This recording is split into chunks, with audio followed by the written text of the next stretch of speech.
Hello, and welcome to the Viasat Data Mine presentation. Through our partnership with Viasat, we have built Burroughs, a tool to dissolve the barriers between real-time data streams and their analysts, and that is what I'm going to be talking about today. But first, I would like to introduce Apache Kafka. Apache Kafka is an event streaming platform used to manage data in the form of real-time, high-velocity streams of messages. These messages are organized into logical groups of associated data called topics. Each topic is distributed physically across multiple partitions to allow for fault tolerance, which means the data will survive even if a hard drive goes bad. It also means that we get parallel processing. Because each topic is on a separate partition, multiple programs can read and write to the same topic at the same time. Programs that send messages to a topic are called producers, and the programs that receive those messages are called consumers. The advantages of a system like this are numerous. First of all, producers and consumers are decoupled, meaning that the program sending the messages does not need to know about the program reading them. As mentioned already, data stored on Kafka is highly durable and persists for as long as it needs to.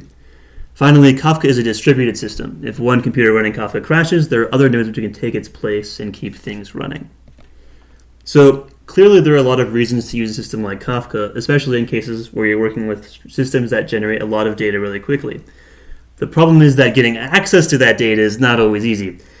Most of the time, a consumption hook, a program that is consuming a topic and then saving the data to another type of data store, is used to pull data off of Kafka and store it somewhere where you can more easily work with it. The downside to a system like that is that you usually have to wait a really long time for that to happen, meaning that the data that you are analyzing is always out of date. In an ideal world, an analyst would be able to directly query the real-time data or import it into a tool like Tableau, in much the same way you would if the data was stored in a relational database. This is precisely the goal of Burroughs.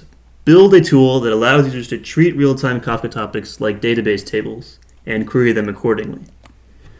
Now, fortunately for us, a lot of work has already been done. KSQLDB is a tool made by the same people who made Kafka that allows users to write queries against real-time data using SQL, the query language used by every relational database system and something any data analyst is going to be familiar with. KSQLDB is distributed, scalable, and generally quite powerful, but it doesn't fully get the job done.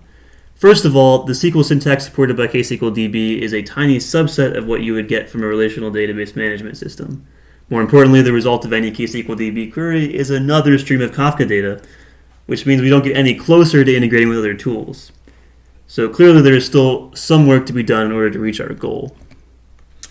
The result of that work is the project we call Burroughs. Burroughs wraps around KSQLDB and allows users to treat Kafka topics like database tables. It expands the subset of SQL provided by KSQLDB and sends the output data somewhere where it can easily be accessed. Here's an outline of how that's done. So first, Burroughs takes a standard SQL query as an input from the user through one of its user interfaces. The query is then translated into something that KSQLDB will accept, which is a sequence of statements. That translated sequence of statements is passed to KSQLDB, which does the actual stream processing. Finally, the results of the query are placed in a database table and kept constantly updated as new data comes in and is processed. So throughout the course of the semester, we have steadily expanded the repertoire of tasks Burroughs can handle. Burroughs can now support a range of query constructs, including simple aggregations, joins, subqueries and common table expressions, and some special functions like group and cat. The full Burroughs application also includes additional utilities, including embedded producers for testing, the ability to view and delete topics, and a way to automatically run Burroughs commands and queries saved to a script. All of these features can be used from either the lightweight CLI or a browser-based graphical interface. Burroughs is an ongoing project, and there will always be more features to add and more SQL constructs to support. Long term, we hope to make Burroughs open source and easily available for others to use it. So that's enough of me. Okay, so I'm here in the Burroughs browser interface, and before we get started writing queries, I just want to point out a couple of things. First of all, up here you can see that we are connected to both KSQLDB and an output database. Down here you can see more information about that output database, in particular the hostname and port of the database server. These are we're logged in as, and the database we are currently pointed at, and that's where the data will go when our query finishes. Up here we can see a list of topics. These topics don't contain actual data. These three Docker Connect ones are just administrative data used for Kafka Connect. So that means that the first thing we'll have to do is probably get some actual Kafka data to work with. To do that, we can use these producers. Now, keep in mind that Burroughs is not designed to be the source of data. It's designed to work on data that came from somewhere else. But for testing, we have built in a couple of producers. Both of them produce data from flat CSV files. In particular, this one produces from the transactions producer produces from the 8451 transactions data set, and the customers producer is a synthetic data set meant to complement it. So I'm just going to go ahead and start these up, and we'll see them start to run here. If we wanted to, we could set a delay to mimic kind of delayed data, or we could limit the amount we produce. I'm not going to do either in this case.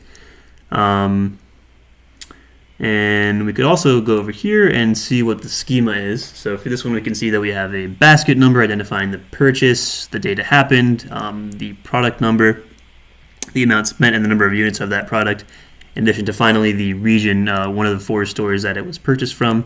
And the customer's data set is much simpler. It's just a basket number used to link one-to-one between the customer's data set and the transactions, and then that basket number is associated with a customer ID. Okay, so now we have some data ready to go. Next thing we need to do is write a query, and I've already prepared that. You can see here I have a simple SQL query. What it does is it says, okay, first of all, we're going to join the transactions and the customers together, and then we're going to say, okay, for each customer, how much did they spend in total, what was the average number of units in all their purchases,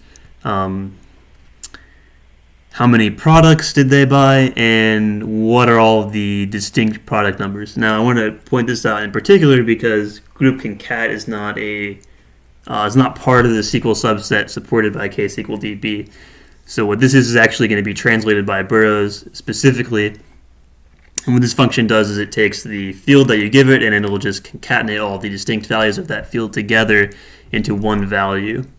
I think we're ready to go. The last thing we need to do is say what is the name of the table we want the data to go into. In this case, I'm going to call it demo. And now we can just press the run button here, and things will start working. And if we hop back over to the console here, we can see that we can see the steps that it goes through, creating streams, and then eventually creating a connector in the database. If we wanted to, we could even see what are the exact KSQLDB statements that are getting executed to show up in the debug tab. But now that it's running, we should be able to hop over here in a second now. There it is. So we can see the status. It gives us a progress and a time remaining. Now keep in mind that technically this is real-time data, or at least we're pretending it is. It's all been produced by now. But in the real scenario, you would have data coming indefinitely, and so the query would never actually finish. Rather, these estimates just give you an idea of how much of the backlog have you processed. In addition to your current rate of process, the total amount of work you've done, that sort of thing. And so now that we have this running, we can go look in the database to see if our data is actually there the way we expect it to be. So what this will do is just execute some SQL through the simple interface into the output database. So I'm just going to say select star from demo, give me all the data in the demo table, and we'll let that run. And here we can see, so